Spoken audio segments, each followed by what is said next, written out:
petit peu de temps pour que ça se lance. Bonsoir à tous, chers amis. Bonsoir. Donc là, c'est un live sur l'éducation qui concerne tout le monde, puisque nous avons tous des enfants. Nous avons tous remarqué que la qualité de l'éducation dans notre pays diminue année après année. Les statistiques internationales le démontrent. On va en parler en détail. Vous pourrez poser toutes vos questions. Vous mettez les questions en commentaire sur la page La Gauche m'a tué. On y répondra dans la mesure du possible. Donc, notre invité, c'est Nicolas Lecossin. Donc, Nicolas est directeur de l'IREF, l'Institut de recherche économique et fiscale, qui est, pour moi, c'est le meilleur think tank d'analyse économique, d'analyse comparative des différents systèmes internationaux. Donc, il est spécialisé dans l'étude par exemple, de l'éducation nationale française comparée au système éducatif d'autres pays. Donc, c'est vraiment une mine de renseignements, une source inépuisable de réponses. C'est quelqu'un qui a une vie très riche, beaucoup d'expérience. Il a déjà connu d'autres systèmes éducatifs puisqu'il est né en Roumanie communiste. Donc, il a connu un système éducatif communiste et il est en mesure de faire des comparaisons avec beaucoup de pertinence. Donc, je réitère ma proposition. Vous pouvez poser toutes les questions que vous voulez. Il n'y a pas de questions ridicules. Nous y répondrons. On va prendre le temps d'y répondre. On est ensemble pendant 1 heure. Vous partagez au maximum. Et normalement, au bout d'1 heure, on en saura beaucoup plus sur le bilan actuel de notre système d'éducation. Et surtout, on va redonner de l'espoir, car il y a des solutions pour améliorer ce système, des solutions qui ont déjà été éprouvées par d'autres pays. Bonsoir Nicolas. Bonsoir Loïc. Voilà. Donc, on va peut-être commencer par une première question. Donc, une première question toute simple. Je vais rappeler aux spectateurs ma situation professionnelle. Moi, je suis professeur de l'éducation nationale. Et c'est vrai que ça fait 25 ans que je suis enseignant. Je constate une baisse de niveau des élèves, une baisse d'efficacité de l'institution éducation nationale. Alors, j'aimerais savoir si ce ressenti qui est un peu subjectif, eh bien, on peut le corroborer avec des éléments de mesure, des éléments de comparaison, des tests internationaux. Est-ce que tu pourrais situer notre pays dans les tests internationaux concernant les systèmes d'éducation, s'il te plaît? Alors d'abord, merci Loïc de m'avoir invité à cette émission. Je suis ravi, honoré de participer à ton émission qui est vraiment très bien faite et puis très intéressante. Et je pense que les gens qui regardent en tireront parti parce qu'ils sont vraiment, on apprend beaucoup de choses dans ton émission d'habitude. J'essaierai de répondre à tes questions, aux questions des spectateurs. Et ce que j'aimerais dire, c'est que d'abord, à l'IREF, donc Institut de recherche économique et fiscale, on publie des articles depuis des années sur l'éducation. On fait des comparaisons, il y a beaucoup de chiffres, il y a beaucoup de ce qu'on appelle en anglais le benchmarking, parce que nous sommes un think tank européen.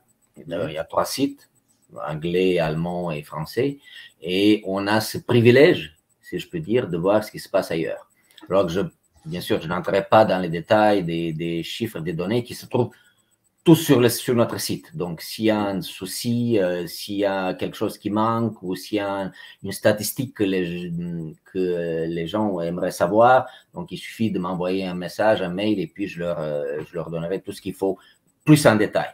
Donc, alors, par le site de l'IREF, donc je rappelle l'orthographe, c'est IREF, Institut de recherche économique et fiscale. Voilà, IREF.org. Par rapport aux autres pays européens, comment est-ce qu'on se situe en termes de résultats, en termes d'efficacité? Alors, oui, effectivement, tu disais qu'il y a un ressenti assez négatif de la situation de l'éducation nationale.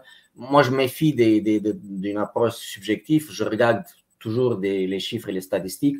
Il suffit de voir les classements, ce qu'on appelle les classements PISA, donc des résultats des élèves en lecture, en mathématiques, etc., qui sont faits régulièrement. Et depuis des années, la France est plutôt mal classée. Même s'il est un peu au-dessus de la moyenne de l'OCDE, des pays membres de l'OCDE, mais elle est plutôt mal classée par rapport d'abord au statut de la France, parce que la France est quand même un grand pays, un pays de grande tradition culturelle et qui dépense beaucoup pour son éducation. Donc, les résultats ne sont pas à la hauteur de ce qu'on attendrait de ce pays-là. Donc, c'est vrai, ton ressenti est juste. D'accord. Donc, en fait, les résultats ne sont pas à la hauteur des efforts financiers que les Français consentent pour l'éducation. Voilà, tout à fait, exactement. Donc, on est dans un système où on dépense, on a tous des enfants, moi aussi, à l'école, et on dépense à travers nos impôts leur scolarisation. On ne le voit pas, mais on dépense beaucoup. Et on se rend compte que les résultats ne sont pas à la hauteur. Et puis, on le voit d'ailleurs, on aura l'occasion d'en parler, parce que les jeunes, d'ailleurs, préfèrent partir à l'étranger, suivre des études supérieures ou aller faire de la recherche à l'étranger, s'établir à l'étranger, travailler dans des organismes ou les laboratoires étrangers pour apprendre plus qu'en France. Et donc, ils sont conscients qu'il y a quand même un problème éducatif dans ce pays. Alors, justement, on va essayer de rester dans les pays occidentaux. Hein. Donc, quels sont les pays qui s'en sortent mieux que nous en Europe et qui sont donc susceptibles d'attirer nos meilleurs étudiants?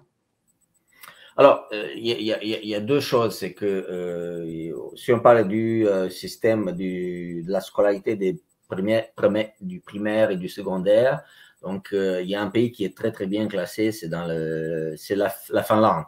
Pour plusieurs raisons, on considère que la Finlande est un pays où les enseignants sont mieux formés qu'ailleurs, on travaille plus, il y a une relation enseignant-élève beaucoup plus proche qu'en France, c'est-à-dire qu'on suit l'élève, on essaie de l'aider le plus possible, il y a plus de concurrence entre les écoles, donc il y a plusieurs facteurs qui interviennent. Donc, ce n'est pas une question. On va essayer d'entrer dans le détail. Donc, il y a la Finlande qui fonctionne bien. Je sais que les Pays-Bas ont de bons résultats. Il n'y a pas que la Finlande, il y a les Pays-Bas, il y a la Donc, Suède depuis quelques années, aussi l'Allemagne et la Belgique aussi, qui n'est pas mal classée. Alors, donc, qu'est-ce qu'on pourrait trouver comme différence entre les systèmes français et les systèmes de ces pays-là? Qu'est-ce qui pourrait expliquer ces différences de résultats? Alors, je vais être très clair, pour l'université, c'est beaucoup plus simple. D'ailleurs, on l'a écrit dans un article qui est paru ce matin, justement, dans le Figaro, justement, pour ton émission, cher Loïc. Oui, j'ai vu ça. Alors là, c'est vraiment une coïncidence exceptionnelle. Nicolas a publié ce matin un article dans le Figaro sur les comparaisons internationales entre les universités de différents pays. Il est là, voilà. Bon. Et donc, là, c'est plus simple pour les universités. C'est dans les classements internationaux, c'est là où, où le privé est beaucoup plus présent. Ce sont les meilleurs résultats pour les étudiants de loin. Il n'y a pas photo. Et les universités françaises sont très mal classées. Donc, ça, c'est une chose tout à fait claire et incontestable. Alors, pour l'école, c'est un peu différent parce qu'il y a beaucoup de facteurs qui entrent en compte. Et nous, à l'IREF, nous avons fait il y a quelques années, en 2017-2018, une sorte d'index de classement de la dépense publique concernant l'éducation. Et nous avons comparé 31 pays concernant les dépenses d'éducation par élève, le taux d'absentéisme des enseignants, la présence à l'école. Donc, on a pris beaucoup de facteurs en considération. Et là, la France est classée 12e sur 31 pays. Et dans les premiers, puisque c'était ta question à l'origine, c'est effectivement les Pays-Bas, la Belgique, la Suisse, l'Allemagne, l'Irlande, le Danemark et la Finlande. Donc voilà, ce sont des pays qui sont… Attends, si je reprends ce que tu es en train de dire, ça veut dire qu'au niveau de l'absentéisme des professeurs, par exemple, les professeurs hollandais sont moins absents que les professeurs français. Voilà, sont moins absents. On a pris en compte tous ces critères quand on fait des statistiques. Alors, c'est un travail qui nous a pris 6 mois. plus de 6 mois D'accord. pour faire ces rassembler. C'est un travail statistique. C'est un travail où on a mis les résultats PISA aussi, donc les résultats des élèves, bien sûr, mais aussi ces critères-là. Et on a ressorti ce classement-là, où la France, elle est un peu au milieu. Ça correspond d'ailleurs au classement PISA. Et donc, globalement, est-ce qu'en France, on met assez d'argent dans l'éducation ou est-ce que le problème, il est ailleurs? Comparativement à ces pays qui réussissent bien, est-ce que là-bas, dans ces pays-là, les gens payent plus pour l'éducation ou est-ce que finalement, avec un financement équivalent, ils arrivent à faire mieux? Alors, la conclusion claire que nous avons tirée de ces recherches, de ces statistiques, c'est que ce n'est pas parce qu'on dépense plus qu'il y aura de meilleurs résultats pour les élèves. Ce n'est pas du tout ça.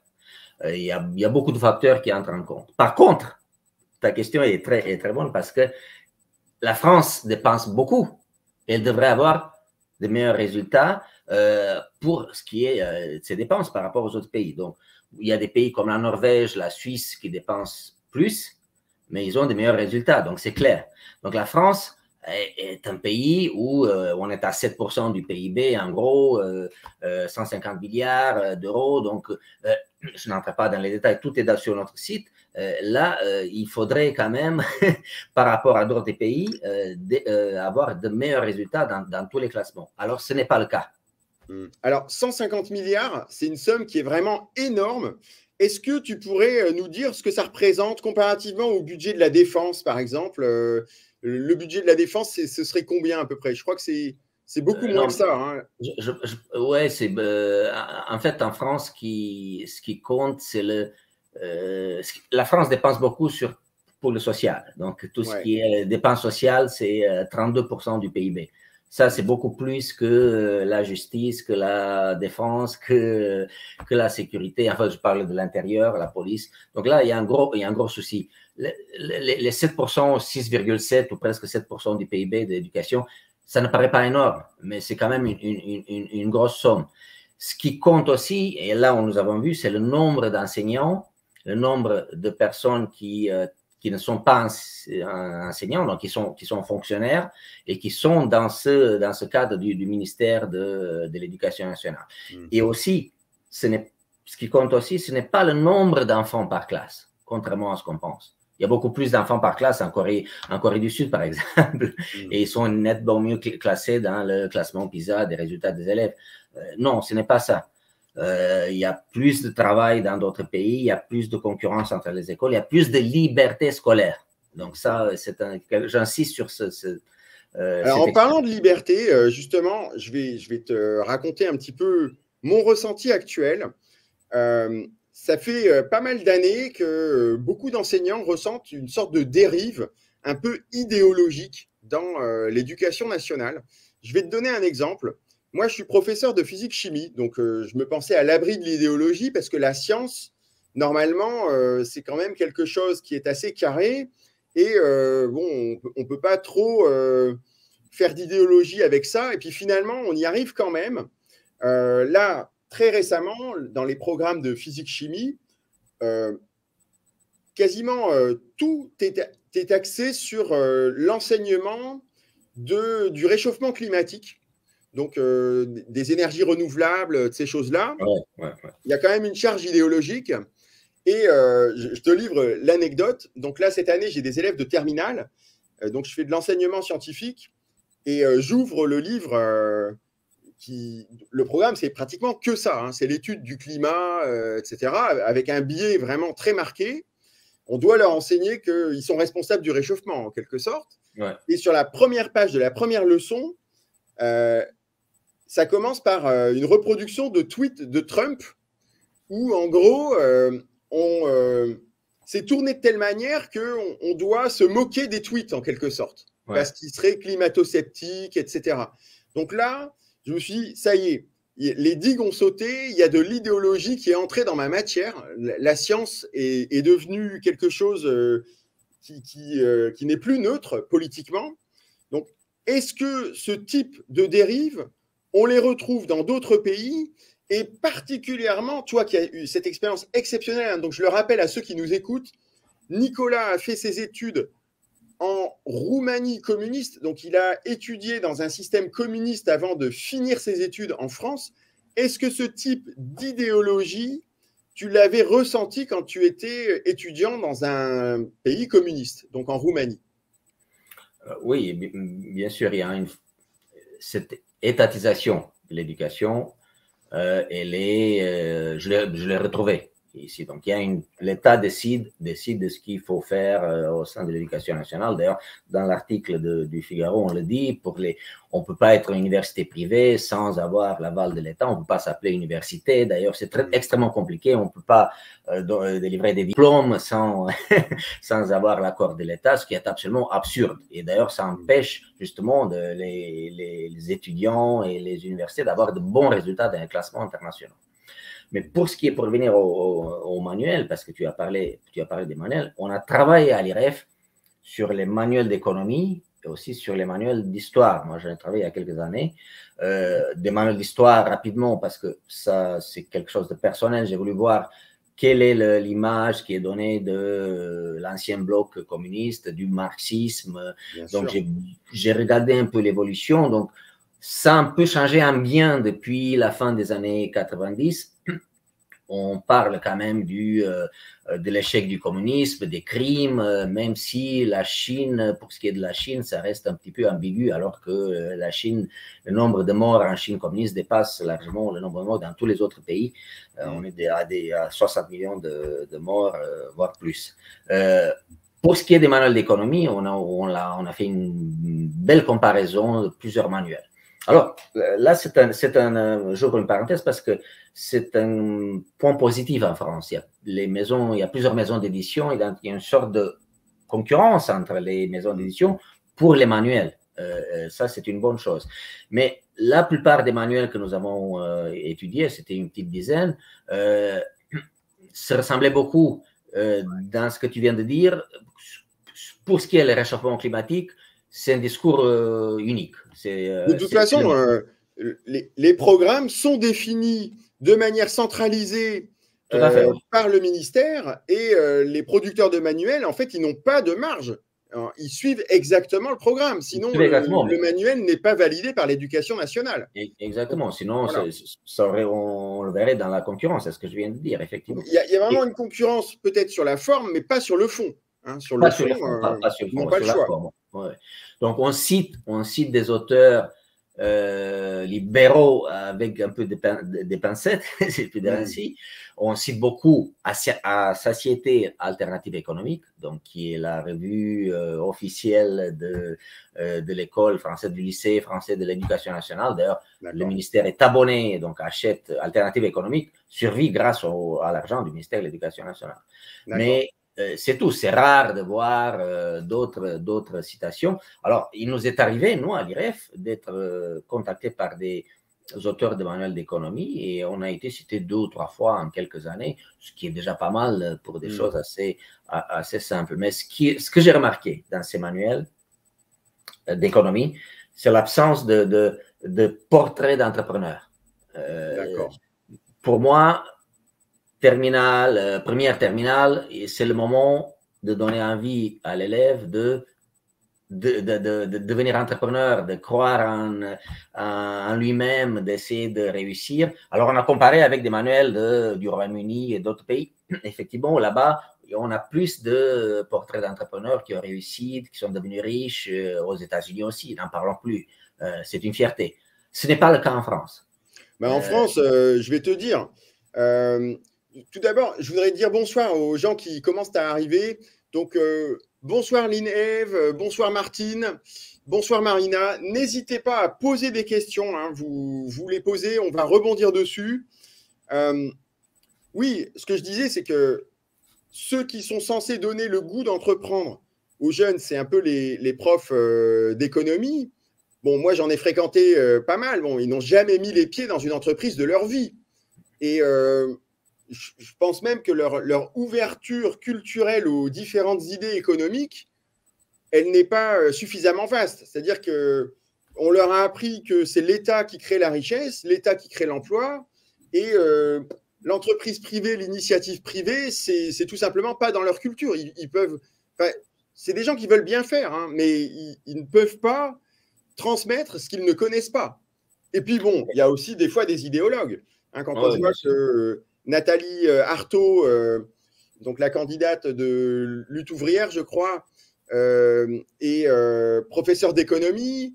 On a aussi Sandrine Rousseau, qui enseigne l'économie à l'université de Lille. Bon, c'est sûr que c'est pas elle qui va donner l'envie d'entreprendre. Si je peux rebondir sur ce que tu viens de dire, rappelle-toi Claude Allègre qui voulait envoyer les profs d'économie faire un petit stage en entreprise quand il était ministre, et il y a eu tout de suite les syndicats ont sauté. Levé de bouclier, mais c'était une bonne idée. C'était une très bonne idée. C'était un peu moins hors sol. D'ailleurs, à propos de Claude Allègre, tu m'as demandé au début alors les budgets, l'éducation nationale, mais rappelez-vous que le mammouth, l'expression le mammouth, elle date du juin 97, 1997, vous imaginez? Ah ben le problème, en fait… Rien n'a changé. il est visible depuis longtemps, mais en fait, personne n'ose s'attaquer au problème. Personne n'ose s'attaquer au problème. D'ailleurs, depuis, on a eu plus d'une douzaine de ministres et encore une vingtaine de sous-secrétaires d'État, donc ça n'a rien changé. On ne peut rien faire à l'éducation nationale ou avec des pincettes ou très difficilement. Mais malheureusement, ce n'est pas seulement le cas à l'école, au lycée, comme tu viens de lire. Moi j'ai fait Sciences Po à Paris. Et ce n'est pas à Sciences Po que j'ai appris les économistes libéraux et autres. Non, ça, je les ai lus tout seul. Donc, moi, j'ai eu à Sciences Po, j'ai eu… un formatage étatiste, quoi. Jacques Généreux, qui est conseiller économique du Parti communiste français. Oui, ça existe. Ah oui, ça, tu l'as étudié. Et Fitoussi, qui est économiste étatiste à l'OFCE, il me semble. Donc, en fait, on a un vrai biais qui est inscrit profondément dans l'éducation nationale. Ça crée une sorte de reproduction des modes de pensée. D'ailleurs, le nouveau directeur de Sciences Po, là je l'ai noté, Mathias Vischerath, qui vient d'être nommé il y a quelques jours, c'est un énarque, un haut fonctionnaire. Voilà, comment veux-tu rien à voir avec l'enseignement. Après, comment veux-tu qu'on réforme et qu'on change un système où même une école comme d'élite, ce qu'on appelle d'élite, comme Sciences Po, qui devrait vraiment devenir une école référence pour la France et pour les étudiants étrangers, comme, je ne sais pas, comme les grandes universités américaines, bien sûr. Elle est dirigée par un énarque haut fonctionnaire qui a fait toute sa carrière dans le public. Et qui… Oui, en fait, c'est quelqu'un qui était dans les petits papiers d'Emmanuel Macron, très certainement. Exactement. Donc, en fait…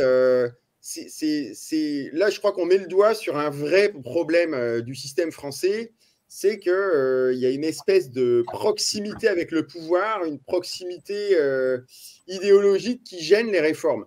Mais on va essayer d'être positif et optimiste. Est-ce que toi qui as une vaste connaissance des systèmes des autres pays et même dans l'histoire, est-ce qu'il y a déjà eu des pays qui étaient arrivés à un niveau de blocage comparable à celui qu'on voit en France actuellement et qui ont réussi à s'en sortir? Et si oui, comment ont-ils fait pour s'en sortir? Allez, on va faire une ouverture vers de l'optimisme.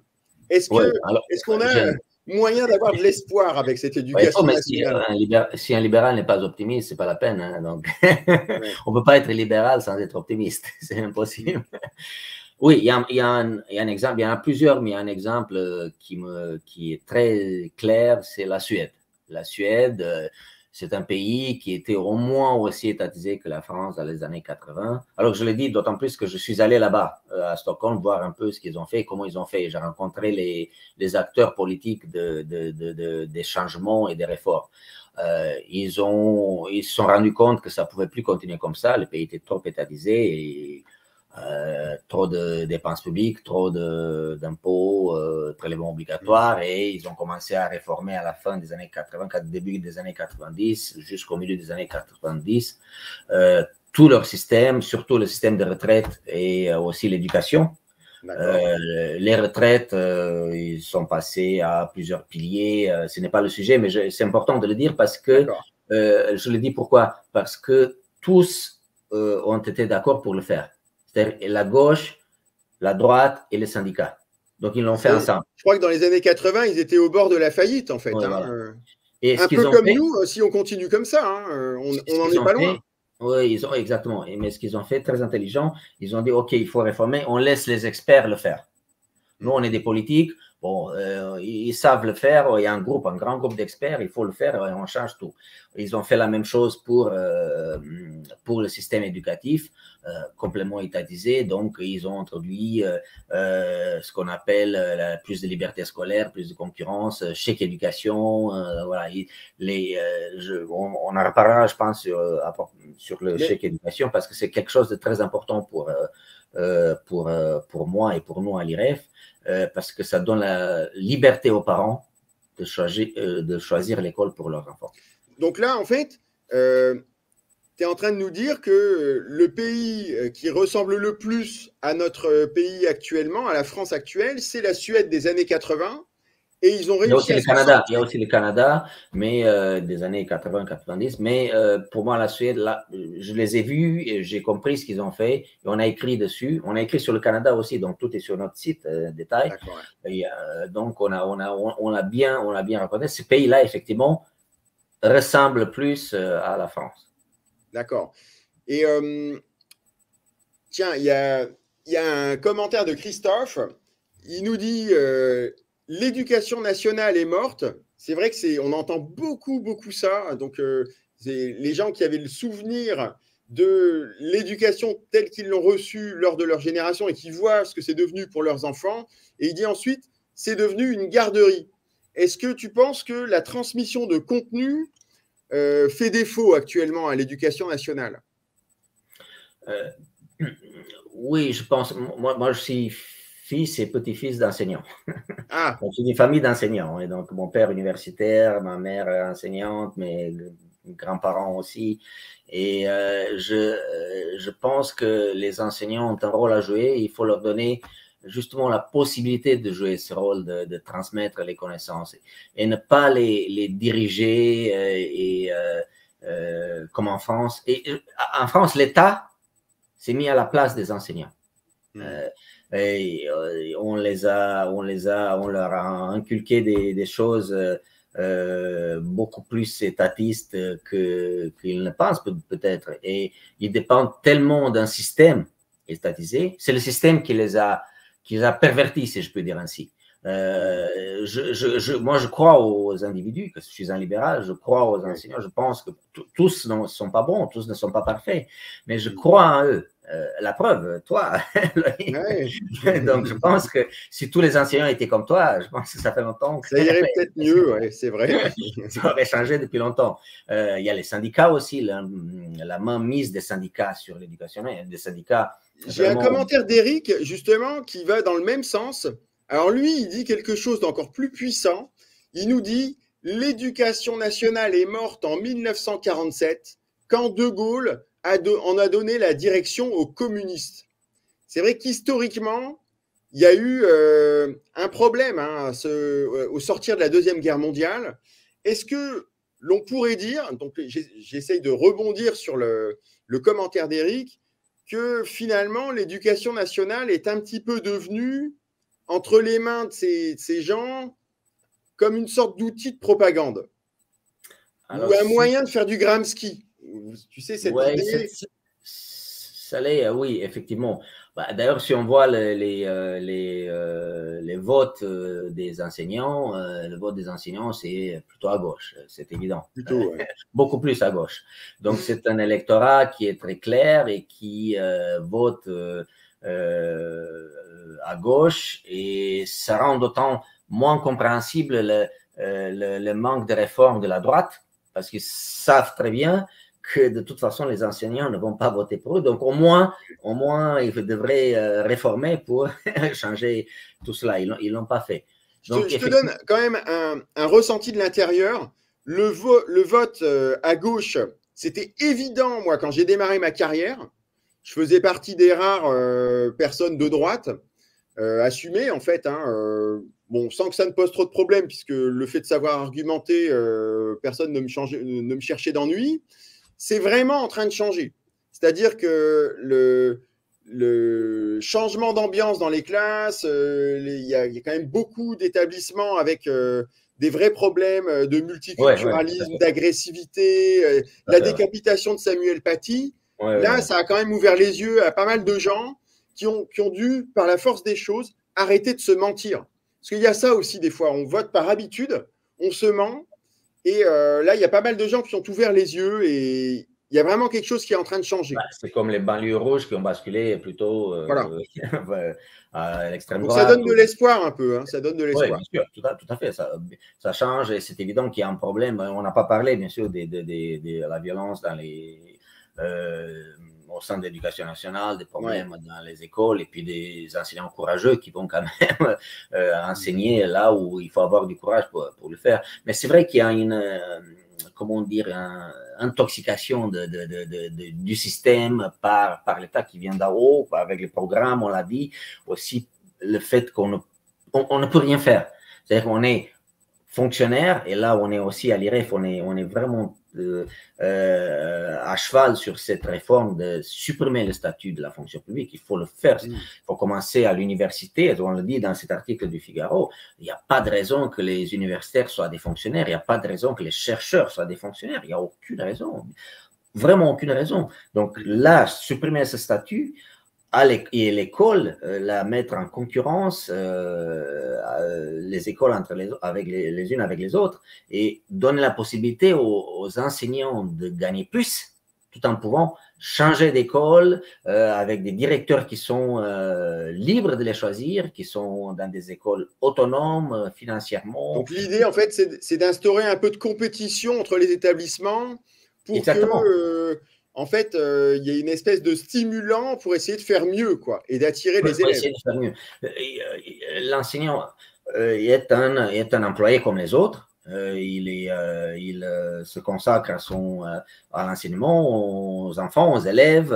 Il va, mais en même temps, c'est un employé comme les autres. Donc, il n'y a pas de raison qu'il ne soit pas traité comme un employé classique qui est dans le privé, qui peut changer d'école, qui peut aller à une autre école dans une ville à côté, mais qui gagne plus parce que l'école est meilleure, parce que lui est très bon, parce qu'on sait, on connaît les enseignants qui sont bons, et il y a un directeur de l'école à côté qui veut l'embaucher. Et il peut très bien le prendre et lui faire une proposition d'embauche dans sa propre école. C'est le cas dans la mobilité. Dans les autres pays, hein. C'est vrai que j'ai beaucoup de contacts avec des professeurs en Hollande. En Hollande, les professeurs ne sont pas fonctionnaires. D'ailleurs, ils sont surpris quand ils apprennent qu'en France, les profs sont fonctionnaires. Beaucoup en Allemagne aussi. Et lié à cet esprit de compétition qui est dans l'intérêt des élèves et des enseignants, c'est aussi ce qu'on appelle le chèque éducation. C'est-à-dire, on donne une somme d'argent aux parents qui représente le coût de leur enfant, de scolarisation de leur enfant pendant toute l'année, et c'est à eux de choisir l'école pour leur enfant. Et comme ça, on sait très bien quelles sont les meilleures écoles qui vont attirer les élèves, donc une compétition permanente entre les écoles. Je suppose que ce chèque éducation, il n'y a pas, tout est fait pour qu'il n'y ait pas moyen de le transformer en écran plat ou en machine à laver ou choses comme ça. C'est réservé à l'éducation. On peut l'utiliser que pour l'éducation. Ça existe en Suède, ça existe aux Pays-Bas, ça existe dans plein d'autres pays, ça existe aux États-Unis. D'ailleurs, un exemple récent, c'est la victoire du républicain gouverneur en Virginie. Oui. Je ne sais pas, donc je vais parler de cet exemple parce qu'il est très intéressant.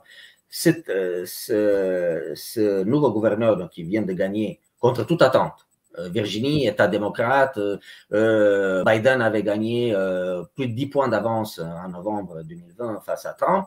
Le gouverneur a fait campagne pour la liberté scolaire.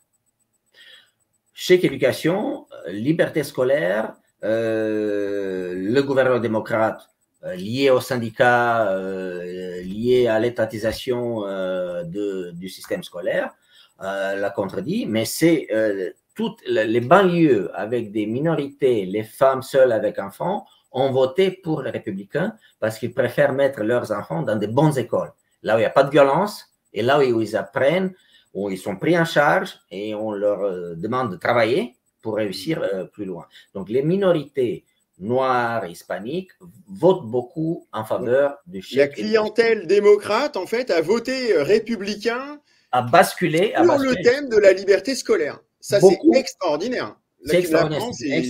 J'ai fait un papier, un exemple, il y a des chiffres sur le site de l'IREF. C'est un excellent exemple de campagne en faveur de la liberté scolaire faite par ce nouveau gouverneur, Ian Youngkin, qui a gagné sur ce thème-là, surtout sur ce thème-là. Il y a aussi d'autres exemples en Floride et ailleurs, mais on peut gagner des élections en faisant campagne autour de la liberté. C'est ça. Ça, c'est très inspirant. Ça donne de l'espoir. Je vais rebondir sur des commentaires. Il y a bonsoir Christophe, bonsoir Claude. Donc, il dit, Christophe, qu'on ne peut plus transmettre de valeurs et de contenu. On doit réguler des problématiques avec des enfants qui ne se reconnaissent pas dans le système. Ils sont en opposition constante. C'est vrai qu'en France, on a un vrai problème de chahut, d'autorité dans les classes. Et je vais donner une interprétation juste après. Et il y a un autre commentaire qui est un petit peu sur la même thématique. Et si l'on arrêtait de donner raison aux enfants, un peu plus de sévérité serait bien. Les profs ne sont pas là pour faire l'éducation des élèves à la place des parents démissionnaires. Oui, je suis absolument d'accord. Absolument d'accord. Parce que l'expression être à l'écoute des élèves, ça, non. Ce sont les élèves qui doivent être à l'écoute des enseignants et de l'école. Mais c'est vrai que dans les instituts de formation des maîtres, qui ont changé de nom, c'est des acronymes maintenant, eh bien, on entend toujours le mot bienveillance. Mais c'est vrai que la bienveillance poussée trop loin, ça devient de la complaisance. Et ça devient un peu de la trahison des élèves. Et surtout des bons élèves qui se retrouvent du coup dans un environnement dans lequel ils ne peuvent pas aller au bout de leur potentiel. Donc, effectivement, c'est des commentaires de bon sens. Exactement. Et là, on met le doigt sur un énorme problème. Je vais vous raconter une anecdote pour montrer la rigidité du système français. Donc, j'ai fait une certification complémentaire parce que moi, maintenant, je suis professeur à l'hôpital pour des enfants malades. Donc, c'est des jeunes qui ont fait des accidents de la route, des choses comme ça.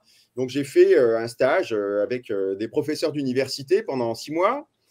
J'ai demandé à un spécialiste des techniques d'éducation quelle était la méthode qui marche le mieux, la méthode la plus efficace. Et il m'a dit, mais sans conteste, c'est la méthode des jésuites.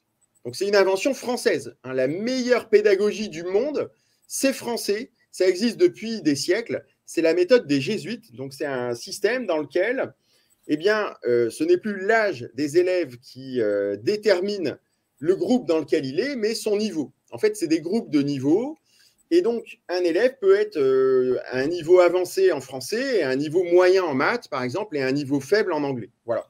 Donc, cette méthode, M. Macron doit bien la connaître, puisque lui, il a fait ses études dans des établissements jésuites avec cette pédagogie, et ça ne coûte pas plus cher à mettre en œuvre que les pédagogies qu'on impose à nos enfants, qui sont ce qu'on appelle des classes inclusives, donc des classes où il y a tous les niveaux qui sont mélangés.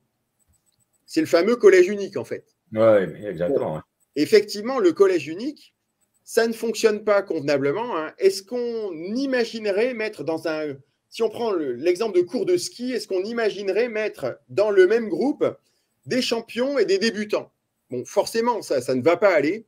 Et donc, on se retrouve avec, par idéologie, avec un système qui va faire que les bons vont s'ennuyer et les plus faibles ne vont rien comprendre. Parce que la pédagogie différenciée, c'est du pipeau, il faut le dire. Hein, on ne peut pas faire 30 cours différents à la fois parce qu'on a 30 élèves qui ont des niveaux différents. Ce n'est pas possible. Voilà. Donc, c'est le nivellement par le bas parce que on a le discours marxisant, il y a pas de... Tout le monde doit être au même niveau. Oui, cette espèce d'égalitarisme, finalement, ça crée de l'exclusion et ça crée du nivellement par le bas. Exactement, donc, parce qu'on considère qu'il n'y a pas de bons et de mauvais élèves. Ce qui est complètement faux. Bien sûr qu'il y a de bons et de mauvais élèves. Bien sûr qu'il y en a qui sont meilleurs en physique, d'autres en maths, d'autres en anglais, d'autres en histoire. Mais justement, il faut les encourager. Il faut les inciter à avoir un esprit de compétition et d'essayer de travailler encore plus. Et non pas travailler moins pour descendre au niveau des autres. Je vais donner l'exemple de faire une comparaison avec l'école sous le communisme. Sous le communisme, c'était l'inverse. On considérait que tout le monde devait devenir des savants. Donc, on leur inculquait, il fallait absolument avoir plein d'heures de cours par jour, du lundi au samedi, du matin jusqu'à l'après-midi, sans pause déjeuner. Et il fallait qu'on soit tous des grands savants au service de la construction du socialisme. Voilà. Ouais, donc, c'était exactement le contraire. Donc, du coup, tout le monde était perdu. Bien sûr, tout le monde n'est pas un grand savant, loin de là. Ouais. Déjà, un savant par le pays, c'est énorme. Donc, voilà, c'est l'autre extrême.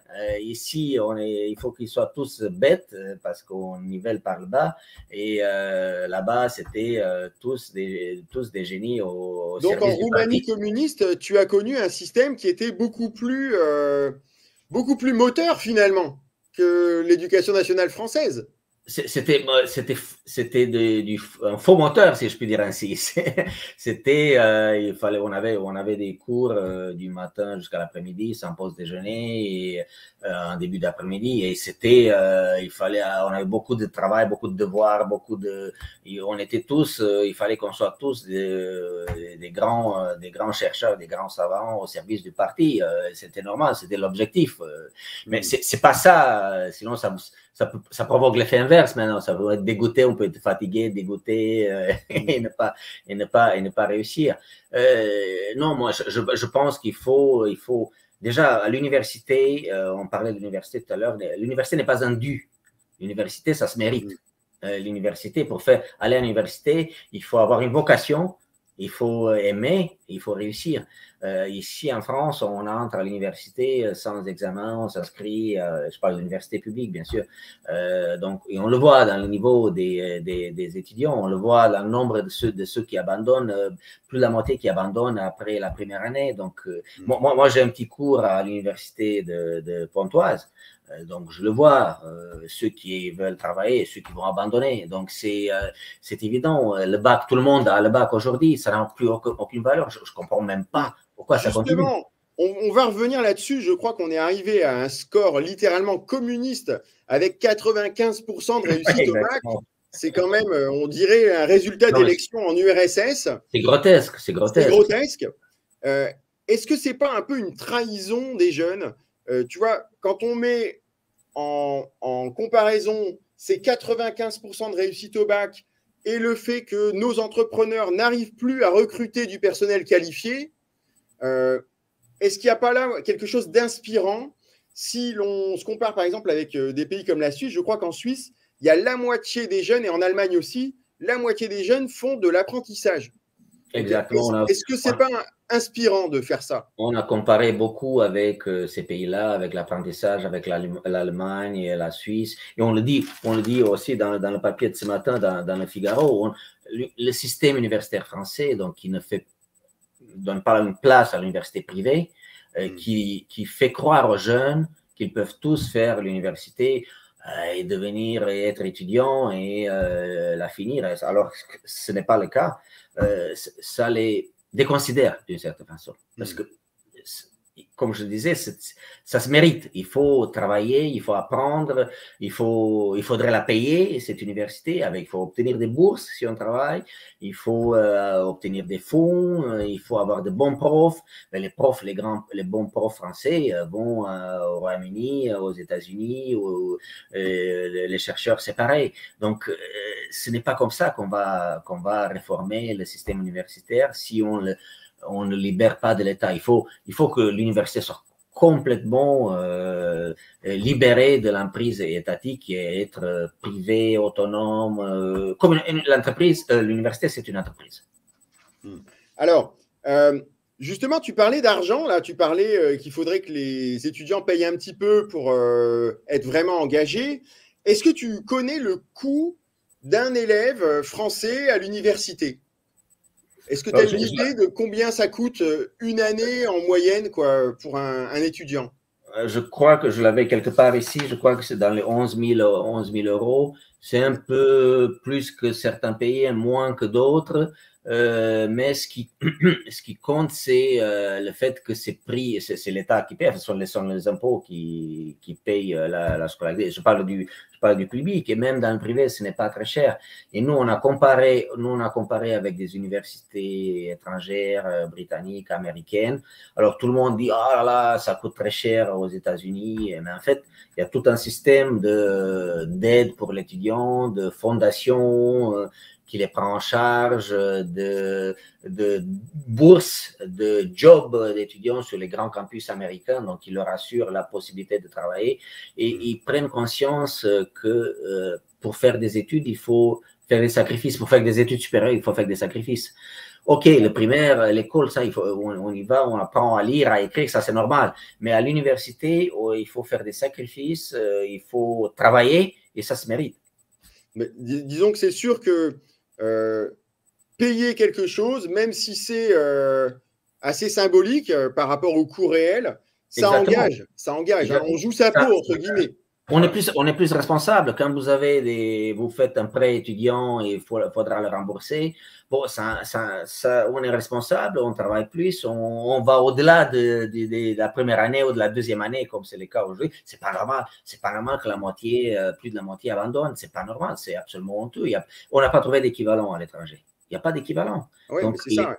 C'est ça. Et les gens s'inscrivent et puis ils abandonnent. Mais ça rime à quoi? C'est sûr que quand on a mis quelques milliers d'euros sur la table, en général, on s'accroche un peu plus. On s'accroche un peu plus, mais même au cinéma, on reste jusqu'au bout du film. Il faut vraiment qu'ils soient mauvais pour quitter la salle. Mais là, ils abandonnent. Quoi. Donc, et tout ça, c'est payé par les contribuables, même ceux qui n'ont pas d'enfants et qui vont à l'université. Donc voilà, c'est un système pervers qui empêche les universités privées de délivrer des diplômes sans l'aval de l'État, sans répondre à certains critères. Et nous, on est justement pour une libéralisation de ce système et donner vraiment de l'autonomie et pour les enseignants aussi. C'est extrêmement important parce qu'on parlait de l'école tout à l'heure. On est pour de meilleurs salaires pour les enseignants. Mais regardez les différences entre les enseignants dans une université britannique, allemande et américaine par rapport au salaire dans une université française, où tout est choisi à l'avance, où on sait très bien l'avancement, le salaire est connu parce qu'il a un statut de fonctionnaire. On est dans une ça, c'est sûr que je vais même te dire une anecdote. Hein. Moi, quand j'ai commencé à enseigner, il y avait quand même 3 niveaux de salaire. Bon, ce n'était pas très différent, mais il y avait l'ancienneté, le petit choix et le grand choix. Donc, on pouvait gagner quelques centaines d'euros de plus si on était vraiment bon. Et puis, ça a été supprimé. On est tous à l'ancien. En fait, c'est un système communiste, en fait. Qu'on travaille bien ou qu'on travaille peu, finalement, on est payé pareil. Donc, en plus, on est très motivant. On est enseignant et chercheur à vie. Mais quel grand nom irait dans une université française s'il est payé 40 € le séminaire? C'est pas possible. Ils vont tous dans des grandes universités américaines, ils sont payés 10 000 $. Donc, c'est absolument, ça n'a aucun sens. Personne ne va enseigner dans des situations pareilles. Donc, le système étatique qui a mis la main sur l'éducation nationale a complètement pourri, et de l'intérieur. Et il faudra vraiment un grand boom pour le faire changer. Mais ce que tu as dit tout à l'heure sur l'exemple de l'élection du républicain en Virginie, c'est quelque chose d'inspirant. Il a gagné cette élection en faisant campagne sur la liberté scolaire, en quelque sorte, hein, la liberté de l'enseignement.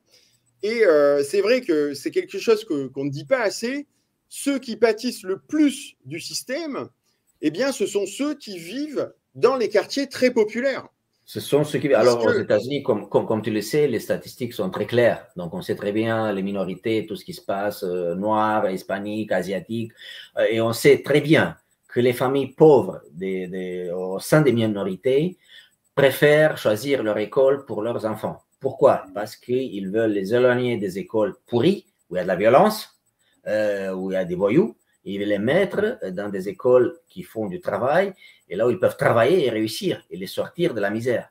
Donc ça, c'est un fait indubitable dans les études américaines sur cela. Et c'est pour ça que beaucoup de politiques américains, républicains comme celui-ci, font de plus en plus campagne sur la liberté scolaire. Et j'espère qu'on entendra ce thème lors de la prochaine élection présidentielle, parce que je ne sais pas si tu te rappelles, pendant la campagne de Macron, il avait fait des discours en disant « Je ne veux plus que les jeunes Français soient assignés à résidence ».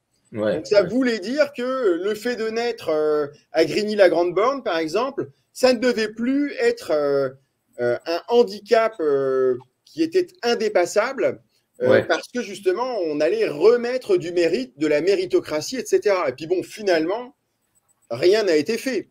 Je te confirme, celui qui a le malheur de naître dans un quartier vraiment populaire, il va se retrouver dans des conditions tellement épouvantables d'enseignement qu'il ne pourra pas aller au bout de son potentiel. C'est évident. Et moi, ça me touche beaucoup, parce que moi, je suis vraiment né dans un quartier très, très populaire, multiculturel. Enfin, c'est la banlieue pauvre de Lille. Et j'ai vécu une scolarité dans ce type d'établissement, mais il y a encore 35-40 ans, on pouvait quand même y arriver. Là, c'est plus possible de nos jours. C'est plus possible. Ouais. Non, c'est plus possible, malheureusement. C'est là qu'il faut, il y a du travail, donc il faut vraiment, sans l'autonomie, sans une forme de privatisation et de suppression du statut, on ne pourra pas donner de l'air à l'école. Tu sais, normalement, on doit donner de l'air à l'économie française. Oui, c'est évident, c'est un autre sujet, mais c'est clair. Mais il faut donner de l'air aussi à l'éducation nationale et la réformer de fond en comble. Qu'est-ce que tu penses de l'initiative qui s'appelle Espérance banlieue? Je crois que là, ce sont des écoles totalement privées qui ne touchent pas du tout d'argent public et qui s'installent volontairement dans les endroits un peu difficiles, un peu paupérisés, qui acceptent les gens, quelle que soit leur religion, leurs origines, et qui obtiennent d'excellents résultats. Tout à fait. Avec des professeurs qui ne sont pas de l'éducation nationale. De toute façon, les résultats sont meilleurs dans l'école privée, on le sait, alors que ça coûte 30% moins cher que l'école publique en moyenne. Ça, c'est évident. Il y a aussi l'école à domicile. Là, on a publié d'ailleurs hier, on a publié un article sur une étude qui vient de sortir aux États-Unis sur l'école à domicile, où on voit que les enfants qui ont suivi l'école à domicile se portent nettement mieux que les enfants à l'école publique. Donc, ça, c'est extrêmement important. D'ailleurs, je ne sais pas si tu as suivi l'actualité de l'école à domicile. A priori, ça va être interdit sous prétexte de radicalisation. Donc, c'est quand même fou. On a un système qui fonctionne, qui va être interdit pour obliger les enfants à aller dans un système qui ne fonctionne pas. Non, mais ça, c'est une… C'est quand même un pays qui marche sur la tête. Non, mais ça ne passe que par la tête des énarques. C'est incroyable. On se demande comment ils peuvent pondre ça. Et je suis désolé pour l'expression. C'est quand même une performance de rendre tout le monde malheureux. Exactement. Les élèves souffrent de ce système. Et ce qu'on ne dit pas beaucoup, c'est que les professeurs souffrent. Et les statistiques le montrent. Déjà, il y a beaucoup de dépression. Et puis surtout, on a de plus en plus de démissions de jeunes professeurs.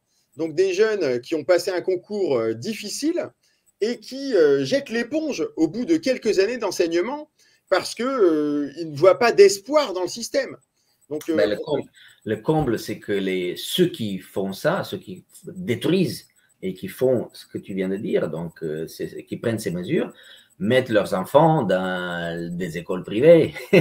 Donc, il y a eu justement des révélations dans la presse des politiques français de gauche et de droite aussi qui ont pris leurs enfants et les ont mis à l'école alsacienne, à Henri IV, ailleurs. Donc, alors que normalement, ils ne devraient pas pouvoir le faire, quoi. C'est ça, c'est d'autant plus choquant, parce que l'école alsacienne, je pense que tous les auditeurs ne le savent pas, donc c'est une école d'élite, mais qui n'est pas accessible au commun des mortels. Hein, il faut avoir un peu du piston, ou alors être élu, des choses comme ça. Un exemple sur lequel j'ai écrit, quand j'ai écrit sur l'éducation nationale, c'est le fameux sociologue Pierre Bourdieu qui était contre ce qu'il appelait l'élitisme, l'école privée, la concurrence. Et en fait, il avait mis ses 2 fils dans des écoles d'élite. Donc en fait, on a quand même une similitude entre, je parlais d'Emmanuel Macron qui a vraiment fait une école jésuite, donc c'est le top du top, avec la meilleure pédagogie du monde. D'ailleurs, il est la preuve que ça marche, hein, puisque venant de province, il est président de la République, il a fait l'ENA, Sciences Po Paris, etc.